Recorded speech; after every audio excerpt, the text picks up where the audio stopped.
तो हेलो दोस्तों, कैसे हैं आप सब। आशा है आप सभी स्वस्थ होंगे, मस्त होंगे। तो आज हम बात करेंगे अपने नेक्स्ट टॉपिक की, यानी कि solvent affect on absorption spectra. जैसा कि आप देख सकते हैं अपना टॉपिक है ये। तो अब हम बात करेंगे कि solvent effect on absorption spectra है क्या।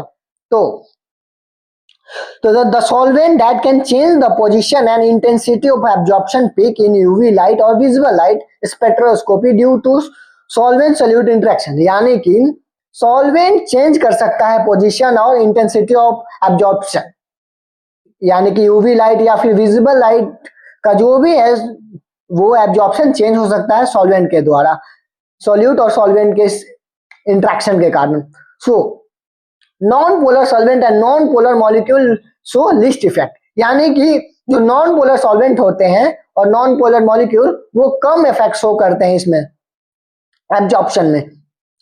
तो when a substance absorb UV or visible light, the electron move to the higher energy level, यानी कि कोई भी सब्सटेंस अगर एब्जॉर्ब करेगा यूवी या फिर विजिबल लाइट को तो वो इलेक्ट्रॉन मूव हो जाएगा हायर एनर्जी की तरफ, यानी कि इलेक्ट्रॉन अगर ज्यादा एब्जॉर्ब कर लिया लाइट को तो हायर एनर्जी की तरफ जाएगा। तो हम बात करेंगे कि effect of solvent on pi to pi transition. Pi to pi transition होता क्या है? तो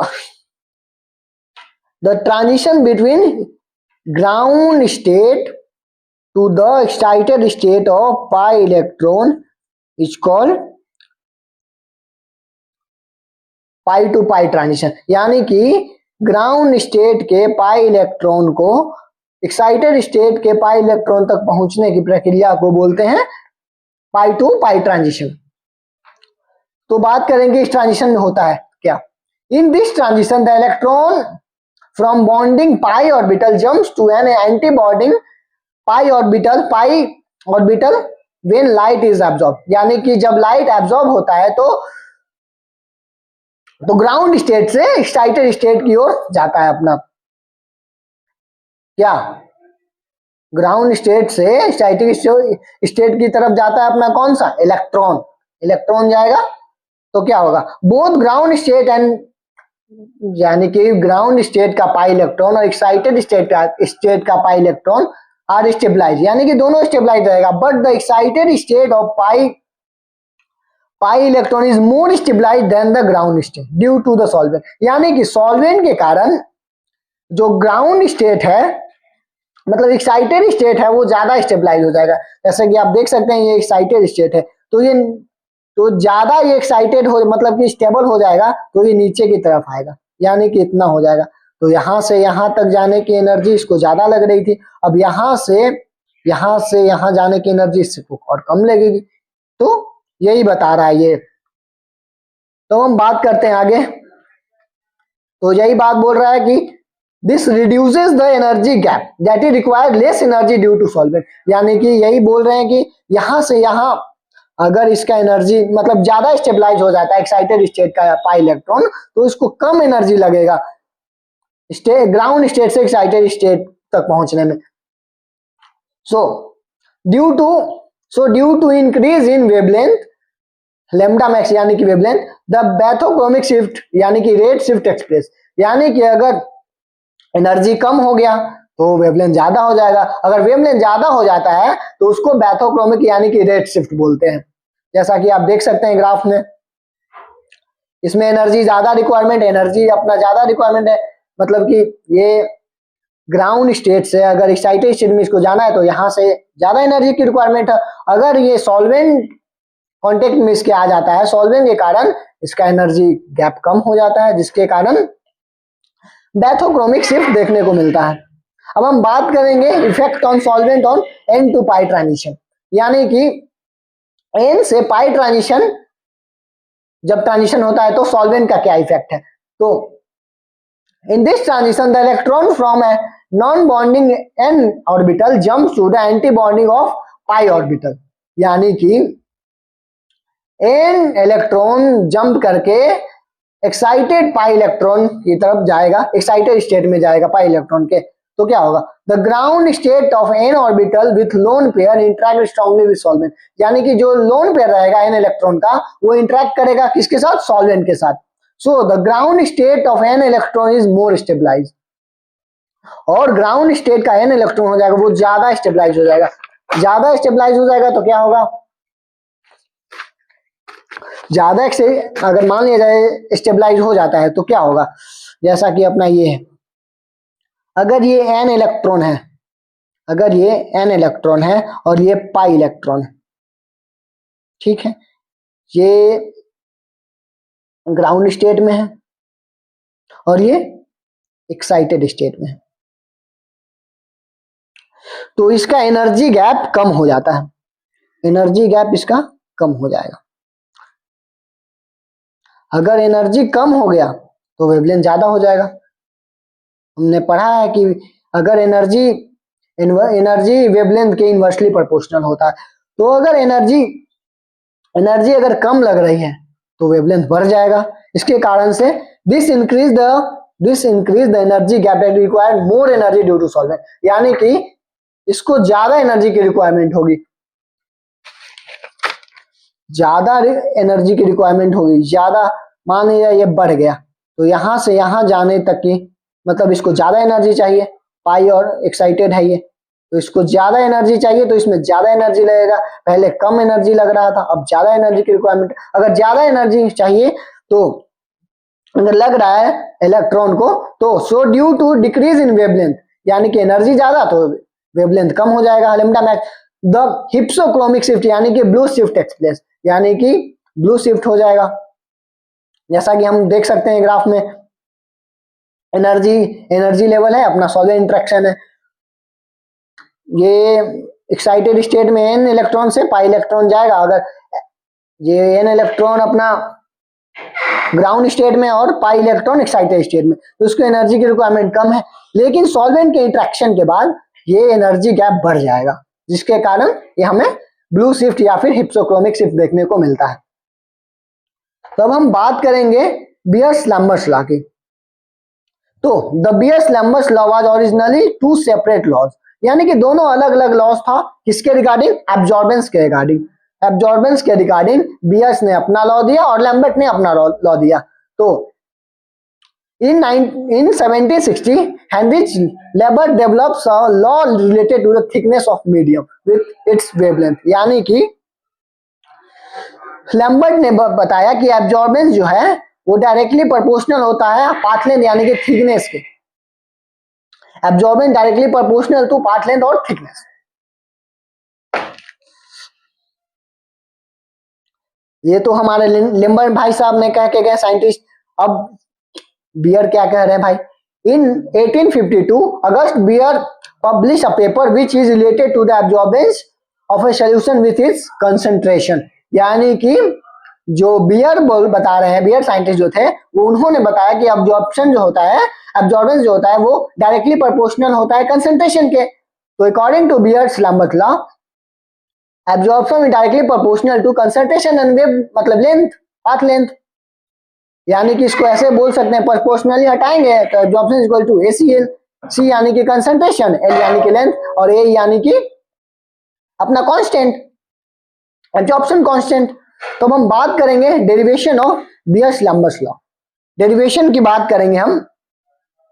तो when a monochromatic light is passed through any transparent medium, the rate of decrease of its intensity with the thickness of medium is directly proportional to the intensity of light, यानी कि वही बात फिर से बताया जा रहा है, लेकिन इन्होंने एक स्टेटमेंट देके बताया कि जो अपना एब्जॉर्बेंस जो होता है वो डायरेक्टली प्रोपोर्शनल होता है इंटेंसिटी ऑफ लाइट के। तो DI divided by DL directly proportional to intensity, यानी कि -DI by DL equal to KI, K यानी कि कांस्टेंट आ गया। इसको हम देंगे इक्वेशन नंबर फर्स्ट, ये हो गया अपना इक्वेशन नंबर फर्स्ट।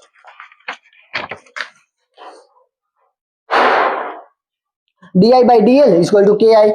अब इसको हम दोनों साइड इंटीग्रेशन इसका कर देंगे, इंटीग्रेशन करने पे DI by DL integration equal to KI। तो हमें देखने को मिलेगा IT equal to I naught into E in KL minus KL, where IT क्या है, intensity of transmitted light, I not क्या है, इंटेंसिटी ऑफ इंसिडेंट लाइट। अब हम बात करेंगे कि conversion of natural light to, अगर I naught equal to IT equal to I naught E minus KL है, तो इसको अगर कन्वर्ट करते हैं बेसिक लॉग नेचुरल लॉग की तरफ, नेचुरल से बेसिक लॉग की तरफ, तो ये हमें इस प्रकार से देखने को मिलेगा, IT equal to I not 10 minus 0.4343 KI। KL ये L है अपना KL, तो इक्वेशन थर्ड अपना आ जाएगा IT equal to I not K minus KL, क्योंकि K इक्वल टू होता है 0.4343 इंटू K। तो हम बात करेंगे बियर्स लॉ की। तो बियर्स ने क्या कहा भाई, the intensity of monochromatic light decreases as the concentration of absorbing medium increases arithmetically, यानी कि IT इक्वल टू, इन्होंने वही बात कहा कि एब्जॉर्बेंस जो है वो डायरेक्टली प्रोपोर्शनल होगा कंसंट्रेशन के। तो वही इक्वेशन अपना यहां आ जाएगा। Similarly IT equal to I not 10 minus KC, so the BS and Lamberts law the same, यानी कि दोनों का कहना सही था भाई। अब दोनों को अगर कंबाइन करते हैं इक्वेशन थर्ड और इक्वेशन फोर्थ को, तो हमें देखने को इस प्रकार से मिलेगा, IT equal to I not K minus K dash by into concentration into length. तो IT इक्वल टू, यानी कि intensity of transverse light equal to I not 10 minus ACL, ये यहां आ गया अपना कांस्टेंट, यानी कि minus K into K dash equal to A, तो A equal to minus K dash आ गया, जिसके कारण हम ये मतलब कि माइनस K डैश की जगह पे A लिख सकते हैं। तो IT by IO equal to 10 ACL, हम इस प्रकार से इसको लिख सकते हैं। अगर इसको हम रिवर्स कर देते हैं तो IT इक्वल टू, मतलब इसको ऊपर नीचे भी लिख सकते हैं 1 बाई 10 ACL। अब इसको अगर रिवर्स कर देते हैं तो ऐसा कुछ देखने को मिलेगा, I naught by IT equal to 10 ACL। अगर इसको रिवर्स कर दें तो हमें ये देखने को मिल गया, यानी कि 10 ACL ऊपर आ जाएगा। तो अगर लॉग बोथ साइड हम अगर ले लेते हैं तो log I naught by IT equal to log 10 ACL। हम जैसा कि हम जानते हैं कि A इक्वल टू होता है log I naught by IT, so A equal to log 10 ACL लिख सकते हैं। और जैसा कि हम जानते हैं कि log 10 का power x equal to x होता है, यानी कि इसका पावर 1 हो जाता है। तो इसको इस प्रकार से लिख सकते हैं कि A इक्वल टू ACL। यहाँ ये क्या भाई, A एब्जॉर्बेंस है, और ये जो स्मॉल a एब्जॉर्प्शन कांस्टेंट है, C कंसंट्रेशन, और L जानते ही हैं कि लेंथ है। और इसको ऐसे भी लिख सकते हैं A equal to ECH, E यहाँ कांस्टेंट है, मोलर एब्जॉर्प्शन कांस्टेंट, तो दोनों सेम ही चीज है। अब आगे देखते हैं हम नेक्स्ट टॉपिक। तो हमारा नेक्स्ट टॉपिक जो है वो डेविएशन है, डेविएशन ऑफ बियर्स-लैम्बर्ट्स लॉ। तो अब देखते हैं हम डेविएशन में क्या है। तो डेविएशन क्या कहता है, डेविएशन यानी कि हमारा जो बियर्स-लैम्बर्ट्स लॉ है उसको, उसमें कोई कॉम्प्लिकेशन आना, उसी को डेविएशन बोला गया है। तो देखते हैं क्या है, when a law does not follow that is absorbance is not linear with concentration, यानी कि एब्जॉर्बेंस जो है वो लीनियर ना हो, तो इसी को हम डेविएशन कहेंगे। With concentration is called deviation of Beers Lamberts law, और इसी को डेविएशन कहेंगे। The deviation from the law is reported as positive. दो प्रकार से डेविएशन हो सकता है, यानी कि पॉजिटिव और निगेटिव। तो जैसा कि हम देख सकते हैं, अगर ये हमारा ऐसा है, अगर ये लीनियर ग्राफ है, लीनियर, अगर ग्राफ ऐसे चला गया तो अपना पॉजिटिव हो गया, और ये ऐसे चला गया तो निगेटिव हो गया, ये निगेटिव हो गया, ये पॉजिटिव हो गया, पॉजिटिव डेविएशन, और ये निगेटिव डेविएशन। तो ये अगर लीनियर गया तो फॉलो कर रहा है भाई लीनियरिटी को, बियर्स-लैम्बर्ट्स लॉ। लेकिन डेविएशन इसमें कुछ आ जा रहा है, यानी कि कुछ पॉजिटिव भी हो सकता है, निगेटिव भी हो सकता है। तो अब हम देखते हैं क्या है। देख सकते हैं आप डायग्राम में कि एब्जॉर्प्शन और कंसंट्रेशन के बीच लिनियरिटी ग्राफ, नेगेटिव डेविएशन और पॉजिटिव डेविएशन दोनों देखने को मिलता है। तो पॉजिटिव डेविएशन क्या है? The deviation absorb in absorbance is higher than the linearity, यानी कि इसका एब्जॉर्बेंस जो है लिनियरिटी से ज्यादा हो जाएगा, इसीलिए इसको पॉजिटिव डेविएशन बोलते हैं। और इसको ऐसे ही बोल सकते हैं, the curve lies above the ideal bears-Lambert line, यानी कि जो कर्व है वो आइडियल लाइन से अपवर्ड होगा, यानी कि अबव होगा। अब हम बात करेंगे निगेटिव डेविएशन की। तो निगेटिव डेविएशन क्या है? The deviation absorbance is lower than the linearity, यानी कि लीनियर जो ग्राफ बना है उससे कम हो जाएगा। अगर उससे एब्जॉर्बेंस कम हो जा रहा है तो डेविएशन हमें ऑब्जर्व होगा negative. The curve lies below the ideal bears-Lambert line, यानी कि जो कर्व रहेगा अपना वो बियर्स-लैम्बर्ट लॉ के बिलो हो जाएगा, यानी कि लिनियरिटी से कम हो जाएगा, इसीलिए इसको निगेटिव डेविएशन बोलते हैं। तो डेविएशन के 3 प्रकार से इसको हम बोल सकते हैं। डेविएशन किसके किसके प्रकार से हो सकता है? जैसे कि एक होता है रियल डेविएशन, दूसरा होता है केमिकल डेविएशन, तीसरा होता है इंस्ट्रूमेंटल डेविएशन। तो अब हम बात करते हैं रियल डेविएशन की। तो it is also called as fundamental deviation, इसको फंडामेंटल भी बोल सकते हैं। It occurs when the higher concentration solution is used. Real deviation कब होगा भाई? जब हायर कंसंट्रेशन का सॉल्यूशन हम यूज करेंगे तब होगा। These deviation are due to interaction between molecule, यानी कि ये डेविएशन तब देखने को मिल सकता है जब इंटरेक्शन होगा मॉलिक्यूल का।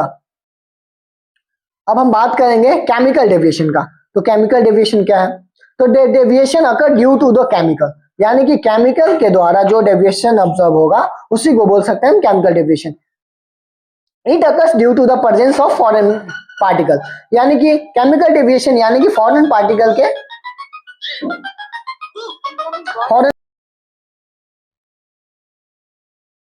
केमिकल डेविएशन यानी कि it occur due to the presence of foreign particle के कारण जो डेविएशन देखने को मिलेगा, क्योंकि प्रेजेंस ऑफ अगर फॉरेन पार्टिकल अपने सॉल्वेंट में है यानी कि सॉल्यूशन में है तो डेविएशन देखने को तो मिलेगा।